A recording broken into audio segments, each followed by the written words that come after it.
pour répondre à la question qui nous a été posée aussi en ce qui concerne les autels de famille, les autels dans la vie des hommes. Alors, la question qui nous a été posée, est-ce qu'il y a des autels dans les familles? Est-ce qu'il y a des autels dans la vie des hommes? Est-ce qu'il faut à chaque fois détruire les autels et rebâtir, détruire et rebâtir? Donc, nous voulons répondre à cette question par l'évangile. Donc déjà, en fait, l'autel, c'est le lieu qu'on offre le sacrifice. On offre le sacrifice à une divinité. Et on offre le sacrifice à une divinité, c'est-à-dire soit pour tisser une alliance, ou soit pour confirmer ou entretenir une alliance. Et dans les familles, il y a des alliances. Il y a des alliances, il y a des sacrifices et il y a des autels. Ça, c'est vrai, nous reconnaissons ça. Mais maintenant, en tant que chrétien, quand on croit en l'évangile, le Seigneur nous délivre des liens ancestraux, nous délivre des liens familiaux, donc des alliances, de ces alliances-là.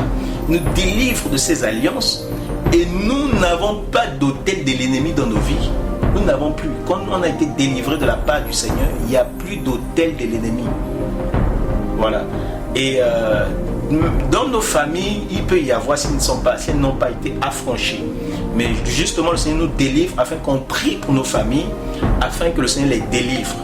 Voilà. Et que les autels soient détruits et que les alliances soient abolies par la puissance de Dieu. Vous voyez? Donc nous maintenant en tant que chrétiens, est-ce qu'on doit encore construire les autels? C'est pas parce que tu es malade que tu dois construire les autels. Non, nous avons qu'un seul autel, par lequel nous devons offrir des sacrifices. C'est ce qui nous est rapporté dans Hébreux chapitre 13, le verset 10. Vous savez déjà que nous sommes des sacrificateurs et nous avons une alliance. Donc nous devons offrir des sacrifices.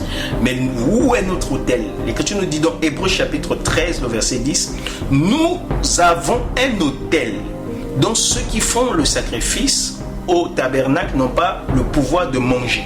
Donc nous avons un autel, pas deux autels, pas trois autels à construire, 4 autels, 5 autels, 6 autels là-bas, les autels de ceci, les autels de cela. Non, il n'y a pas ça. Nous avons qu'un seul autel.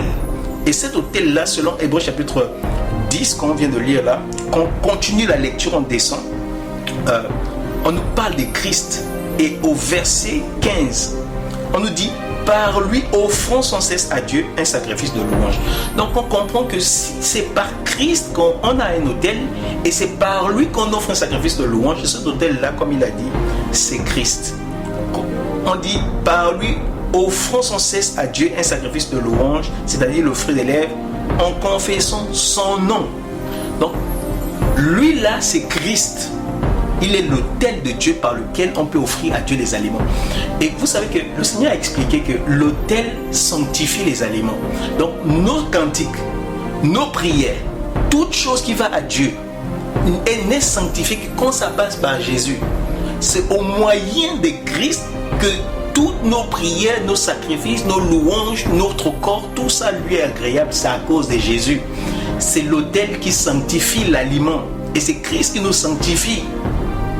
Et c'est pourquoi tout ce qu'on offre à Dieu est agréable à cause de Jésus qui est l'autel de la nouvelle alliance. Alléluia. C'est magnifique. Donc offrons par lui tous les sacrifices. On n'a pas besoin d'autres autels. Tous les autels qu'on vous demande de construire là, c'est pas de Dieu. C'est un enseignement qui ne vient pas du Seigneur. Ça n'a rien à faire dans l'église de Dieu. Ça vient de l'ennemi ou de la chair ou de la cupidité. Peu importe d'où ça vient, mais ça ne vient pas du Seigneur. Il faut retirer cela. Il ne faut vraiment pas. J'ai bâti l'autel ici, j'ai bâti. Il n'y a rien d'autel à bâtir dans la nouvelle alliance. L'autel que nous avons, le seul autel que nous avons, c'est l'autel de Christ. L'autel du Seigneur de gloire. C'est par lui que nous offrons. Et dans les cieux, quand nous offrons par Jésus, c'est mis sur l'autel de parfum. Voilà, du Seigneur. Et il reçoit ça comme un parfum de bonne odeur à cause de Jésus, notre Seigneur, notre Sauveur. Donc, que le Seigneur soit glorifié et évitant ces pratiques-là. Il ne faut pas suivre de tels enseignements. Il faut les rejeter de tout son cœur au nom de Jésus et croire de tout son cœur en l'œuvre de Jésus, notre Seigneur, qui est mort lui-même pour nos péchés, qui les a portés sur le bois. Et croire de tout notre cœur que par lui, nous offrons à Dieu sur l'autel déjà. On n'a plus besoin d'autre autel. Ce n'est pas nous qui avons bâti l'autel de Jésus. C'est Dieu qui nous a donné un autel pour offrir tous nos sacrifices par Jésus. devons tout offrir par Jésus, pas d'autel, pas d'autre autel. Voilà, que le Seigneur soit glorifié. Donc quand on demande d'offrir les autels là c'est pour offrir à quel Dieu? Pour offrir à... Non, l'autel que Dieu nous a donné pour lui offrir des sacrifices, c'est Jésus. Donc bon, on ne va pas tirer de long en large, que le Seigneur soit glorifié, rejetant ce genre d'enseignement, ça ne vient pas du Seigneur. Gloire soit rendue à Dieu, notre Père, par Jésus-Christ, notre Seigneur, qui nous aime, qui nous a délivrés de nos péchés par son sang.